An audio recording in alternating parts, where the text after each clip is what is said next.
قرآن مجید کے اندر جہاں روزے کی فرضیت کا ارشاد فرمایا، وہاں ساتھ یہ بات فرمائی کہ اس لیے تمہارے اوپر روزہ فرض کیا گیا ہے تاکہ تم متقی بن جاؤ۔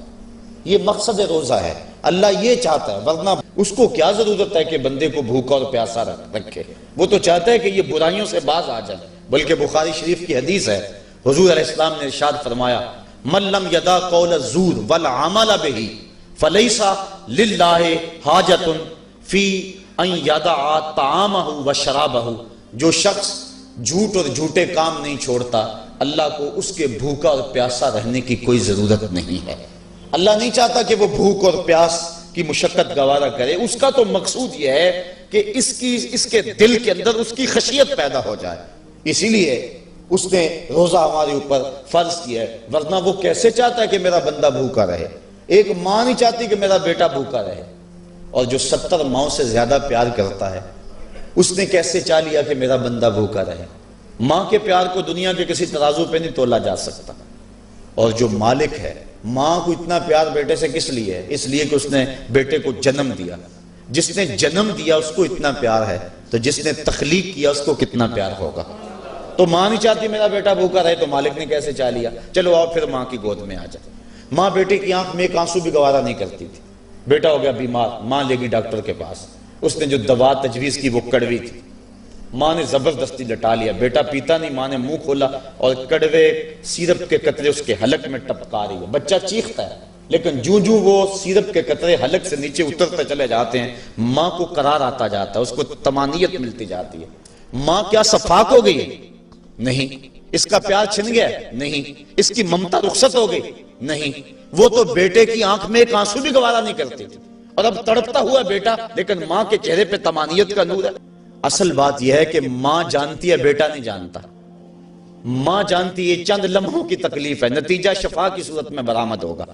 اس لیے ماں کی نظر اس تڑپنے پہ نہیں ہے، ماں کی نظر اس نتیجے پہ ہے۔ مالک جو 70 ماؤں سے زیادہ پیار کرتا ہے، وہ بھی نہیں چاہتا کہ میرا بندہ بھوکا اور پیاسا رہے، لیکن مالک کہتا ہے اس کے باوجود تو بھوکا اور پیاسا رہے گا، کیوں؟ لعلکم تتقون، میرے بندے تجھے تقوی کی بہاریں نصیب ہوں گی، تیرے من کو روشنی اور تیرے من کو اجالا نصیب ہو جائے گا۔ تو یہ تقوی نصیب ہوتا ہے روزے سے۔ چونکہ یہ بات ذہن میں رکھیں، ہمارے 2 دشمن ہیں جو ہمیں نیکی کے راستے سے روک رہے ہیں۔ بات لمبی ہو رہی ہے، اختصار کر رہا ہوں۔ ہمارے 2 دشمن ہیں جو ہر وقت ہمارے ساتھ لگے ہوئے، ایک شیطان اور دوسرا نفس۔ جو شیطان ہے وہ بڑا دشمن ہے یا نفس بڑا دشمن ہے؟ تو آپ اس بات پہ کسی دلیل کی ضرورت نہیں، آپ سب کہہ رہے ہیں کہ نفس۔ اور سادی سی بات ہے کہ شیطان آدمی کو بہکاتا ہے، لیکن شیطان جب خود بہکا، اس نے انکار سجدہ کیا، اس وقت کوئی دوسرا شیطان تو تھا نہیں۔ تو شیطان کو شیطان بنانے والا نفس ہے، تو یہ نفس شیطان سے بھی بڑا دشمن ہے۔ اکیلی جان 2 دشمنوں کے نرغے میں، لیکن جب ماہ سیام آیا، سلسلۃ الشیاطین، حدیث میں آتا ہے شیاطین جکڑ دیے گئے۔ 2 دشمنوں میں ایک دشمن ہمارے جکڑ دیے گئے، اب ایک دشمن ہمارا باقی ہے، نفس۔ اب نفس کا مقابلہ کر لیں گے تو شیطان چھٹ کر ہمارا کچھ نہیں کر سکے گا، لیکن اگر ہم نے اس موسم کے اندر اپنے نفس کا مقابلہ نہ کیا تو پھر ہم جو ہے وہ اس نفس کی شامت سے شیطان کے ہتھے بھی چڑھ جائیں گے۔ اب نفس کی تربیت کیسے کریں؟ اس کی تربیت بھی روزے سے ہوتی ہے۔ آپ کہیں گے وہ کیسے؟ تو شیخ فرید الدین عطار کا قول سناتا ہوں۔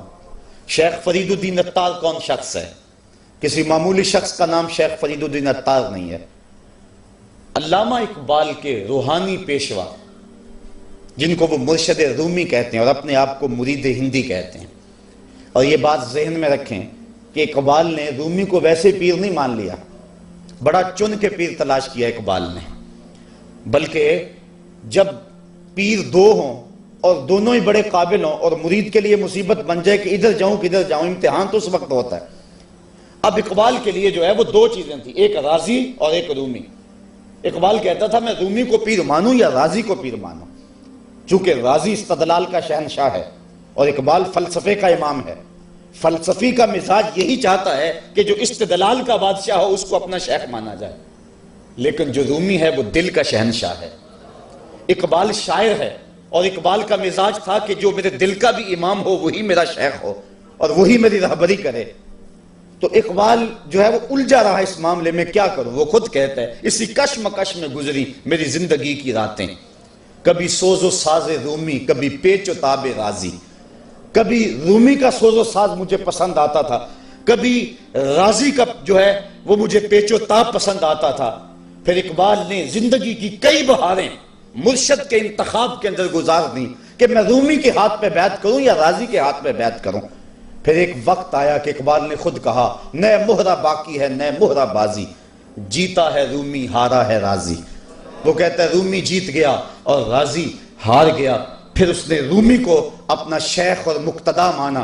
اقبال جس کو اپنا مقتدا مانتا ہے، جس کو اپنا امام مانتا ہے، اب اس رومی کی سنیے، وہ کہتے ہیں ہفت شہر عشق را اتار گشت ما ہنوز اندر خمیں یک کوچام۔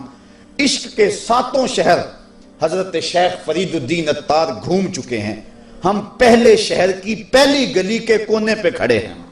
یہ رومی کہہ رہے ہیں جس کو اقبال نے بڑی چھان پھٹک کے بعد اپنا پیر مانا ہے، وہ فرید الدین اتار جو معرفت کا امام ہے اور اللہ کے رازوں کا امین ہے۔ حضرت شیخ فرید الدین اتار فرماتے ہیں نفس نتواں کشت اللہ باسے چیز بات گوئم یادگیرش اے عزیز۔ کہا نفس نہیں مرتا لیکن 3 اسلحے ہیں، اگر تیرے پاس ہوں تو تو نفس پر قابو پالے گا۔ وہ 3 اسلحے کون سے ہیں؟ کہا خنجر خاموشیو شمشیر جو نیزہ تنہائیو ترک ہجو۔ ایک خاموشی کا خنجر، ایک بھوک کی تلوار اور ایک تنہائی کا نیزہ۔ اگر یہ 3 اسلحے تیرے پاس ہیں تو نفس پہ ٹوٹ پڑے نسلوں کو لے کر تو تیرا نفس تیرے قابو میں آئے گا۔ اس کے علاوہ کوئی اور ذریعہ نہیں ہے اس نفس کو قابو کرنے کا۔ حضرت باہو جیسے بھی بول پڑے باج فقیراں کسے نہیں ماریا، باہو ظالم چور اندر داہو۔ یہ جو اندر کا چور ہے اس کو پکڑ لینا اور اس کو قابو میں کر لینا اور اپنے دل کی حفاظت کر لینا، یہی بڑی دولت ہے۔ فرماتے ہیں کہ 3 اسلحے ہیں، ایک خاموشی کا خنجر اور ایک بھوک کی تلوار اور تیسرا تنہائی کا نیزہ۔